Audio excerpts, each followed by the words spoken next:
What's good? Brian Tong here, and there are real talks that Apple is working on an all-screen MacBook with a foldable display. Yeah, how do you feel about that? We'll get into it. Plus, a little iPad talk, and Apple Vision Pro is getting an exclusive experience it needs thanks to Marvel Studios, and more. But you know, we have to start with the latest MacBook reports that dropped just a day ago, because Apple analyst Ming-Chi Kuo reports that LG will start mass production of a foldable display panel for a MacBook with either a 20.2 or 18.8 inch foldable screen in the fourth quarter of 2025. And yes, that's a little ways away, but it will be as crease-free as possible, according to Kuo, which will require high-cost components. Now, this new MacBook could potentially be as expensive as an Apple Vision Pro headset. You know, there's the current MacBook Pro that starts at just $2,499, so it definitely won't be cheaper than that. It's expected to feature Apple's new M5 chip, which is down the road. And yes, this is a very early report, so we'll see what happens. But think about it. Do you really want a foldable MacBook? I know, sure, it sounds like a fun idea, and it looks like Apple is playing in the foldable space for larger form factors and not a phone. But if I asked you today, would you want that?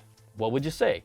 Put it in the comments, you know. And also, what OS would it be running? Because there are plenty of iPad owners that want another option as well, let alone a MacBook with a touch screen, with the touch fold out. We'll see what happens. Then, just a few hours after Kuo dropped the news, reputable display analyst Ross Young, he jumped in and confirmed from his sources that Apple's foldable MacBook will indeed feature an 18.8-inch foldable display. Now, he said he expects it to be 18.8 inches instead of 20 inches because of cost reasons, and in a folded position, it would be roughly similar in size to a 13 or 14-inch MacBook. Now, this would be, again, an all-screen design, so that means a virtual touchscreen keyboard, but obviously, this information is early, so exact details aren't known. Now, production is expected at the end of 2025, which would point to a potential 2026 release, so we've got a couple years to go before this gets really real. But the reports make it sound like it's happening, so we're obviously going to keep following this one. Now, you know what did happen? Yeah, new iPads came out. That's iPad Pros, iPad Airs, new Apple Pencil Pro and Magic Keyboard. I posted my review of the iPad Pro, and the hardware is a real nice improvement. If any of you are saying, why are they going thinner? Trust me, if you have a 12.9 inch and you have held it before, the thinner and lighter weight, it makes a difference for those users. And if you've ever owned an iPad and you decided to go Pro, I think you're going to love this. But it's the long-time users that feel like, hey, it doesn't do much different than what I already do, and are hoping something happens at WWDC. You know, something significant really needs to happen at Apple's developer conference, because yes, the new M4 has Apple's biggest neural engine with more CPU power than ever that will easily make this iPad last for at least 5 years plus for most users. And Apple says the new M4's display engine was required to support this new tandem OLED display. But what will it be able to do different? Well, all eyes are on WWDC now, not only for iPad OS, but iOS 18 and its AI features, but also the Apple Vision Pro and what's next for it. And yeah, now the future of the iPad. You got this new iPad Pro hardware that really, I think, raised the stakes for WWDC even higher for Apple to show us something more that we can do. Now, June 10th, just a few weeks away, so we'll see what gets revealed. Hopefully I'll be there, but I've said it before, and I will say it again. This is Apple's most important WWDC in a long, long time. I know we saw what Google is doing with AI at Google I/O. We saw what OpenAI is doing with their real-time translation with their web stream. Microsoft, they just announced the new Surface Pro and Surface Laptop line that look very impressive on paper. You got the new Snapdragon X Elite processors, Copilot plus AI features, and yes, the Surface Pro gets 14 hours of video playback, while the new iPad Pro, slimmer, still stays at 10 hours. Now, Surface Pro, that can be used as a tablet and a PC, so that means it can run legit console games on it while being a PC and a tablet. Then you got the iPad that can be used as a tablet. Gaming is getting better, but it's not at all a console level library yet for gaming, but it also has hands down the best app store and tablet experiences for tablets, so it does really depend on what you want. Everyone wants it to do everything, and you do have all those iPad users who want the option to use it as a PC so it can do more. So yeah, WWDC is not only important for the iPad, but really for Apple's next direction. All right, let's take a moment to thank the sponsor of this video, Lexar. This is the Lexar SL500 portable solid state drive. And what makes this different? Well, this is the slimmest and most stylish portable SSD that I've seen. You've got this smooth and matte finish on its curved surface, and then its modern hard edges on the side. This is a durable metal design, and it fits easily in a pocket at 43 grams.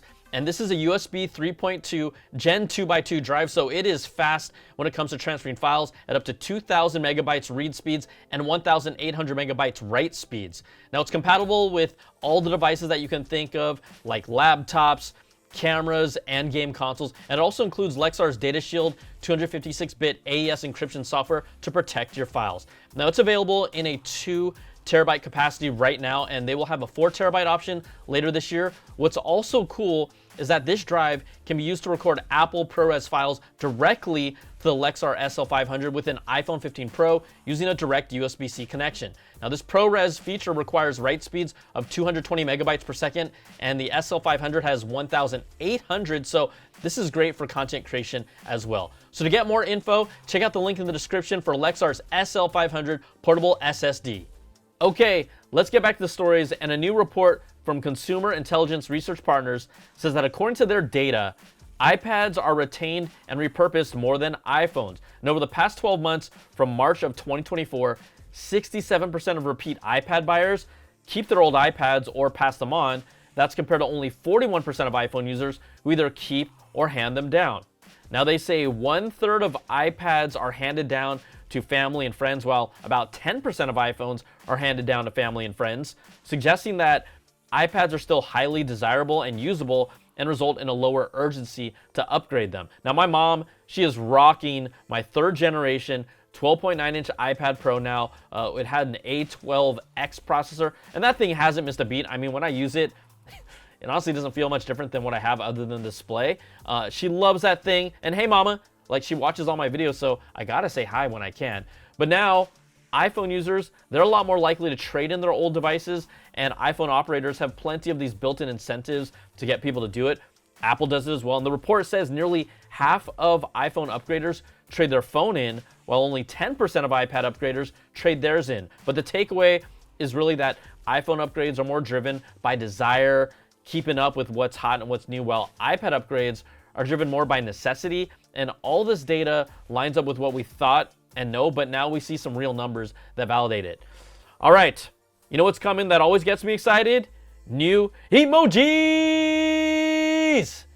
I won't hold that longer than I have to, even if I could. And there are new updates to the emoji catalog by the Unicode Consortium, and that means there are 7 new emojis that we could see sometime in 2024 or early 2025. Now, the new ones being considered include a baggy eyes face, which I will use a whole lot. You got a fingerprint, a leafless tree, a beat, a harp, a shovel, and a splatter. Now, these are part of a beta review period that lasts until July 2nd, and after that, these could be officially approved. Then, after that, it takes companies like Apple a few months to create their own artwork for them and then implement them. Now, this happens typically after the initial new iPhone OS updates, so you won't see these in iOS 18 on launch this year, but it could be as far along as iOS 18.4. You know, iOS 17.4 was the last time Apple added new emoji characters, so we're just gonna wait patiently for these new emojis. Okay, I'll stop that. Now, if you haven't felt it, Apple Vision Pro needs something to kind of jump start it again. It's expected to go on sale internationally soon, and the company is training staffers from countries like China, Japan, and Germany, and others. Now, they've flown them out to Apple's Cupertino headquarters for training, according to Bloomberg's Mark Gurman, and that will obviously help create a new wave of buzz when they go on sale in other countries. But what they really need for those of us that have had it, new experiences, and whatever happens at WWDC 24. You know, they got the hardware out, and we are waiting for developers to start making more cool things for it. Right now, you know, you got some initial apps and experiences, but, you know, it really takes more like 6 months and even really a year to happen, since Apple holds everything so close to the chest. Developers need to get into this to really maximize it. So we're finally getting an exclusive experience, and it's a legit one. It's called What If from Marvel Studios, if you don't know already, and this is bringing an all-new story and narrative experience to the Apple Vision Pro. Now, I got the chance to check it out early. It is its own app, and it's really cool. So it's a story that you're part of that lasts about 40 minutes to an hour. If you're a Marvel fan, you're going to love it. And this is not a full-on game experience where you're constantly, doing gestures and actions, but it's more of a sit-back narrative experience with some gestures involved that make you a part of it. I will say some of the gestures are a little too basic, but there's others that are really fun. The visuals are great. It is exactly what you expect from the animated series. And then all the story content that you see is original animations and recordings and made specifically for this experience, which is the best part of it. So this is a unique experience. The developers told me that they have been working on this for a little over a year, and the what if footage that they teased during the announcement of the Apple Vision Pro came from that development. So that's also an indication of just how closely Apple and Disney are working together with the Apple Vision Pro, that they've been able to, work on it that far along. And from what I've seen here, it makes me more excited to see what else they'll be releasing in the future. It's a really good start and a sign of what's to come, but this is exactly what the Apple Vision Pro needs more of, right? Exclusives, and they need more things like this. Now, what if will release on May the 30th, so look out for it on the Apple Vision Pro App Store, and trust me, you'll like the way it ends. I'm just saying, I can't spoil it. Apple's also now releasing a new immersive video for Vision Pro called Parkour. Parkour! That is episode 2 of their adventure series. Episode 1 was highlining, and that featured Faith Dickey. If you watch it, tightroping in Norway, which was crazy. But up to this point, Vision Pro, to me, has really shined as a media consumption device for movies. You got Amaze VR for virtual reality concert experiences. And then you have all this exclusive video content, IMAX movies, 3D movies. So Apple needs to keep feeding that beast until we can get more live. I want live interactive experiences that helps leverage this. And yeah, that price point, it's gonna have to come down, but I'm here to see how it all comes together from the start. But everything I said in my review, it still holds true. A, it's an experience like no other. B, the technology and the hardware is legit top tier, but this isn't for everyone at that $3,499 starting price point. It needs more unique experiences that set it apart, and it's up to Apple to show us where they are taking it next at WWDC 24 and where else they're taking Apple in 24. All right, that's going to do it for this week's show. If you like what you see, give me that thumbs up, subs up, and hit that notification bell, ding, to get all my latest videos when they drop. And if you want more of that Apple goodness, you can check out my weekly Apple Bits XL audio podcast with the latest stories and special guests. Plus, you can support all my content with an ad-free version of the podcast, early access to my content, and exclusive content at patreon.com/BrianTong. All right, thanks so much for watching. Take care, and we'll see you on the next video. Peace and love.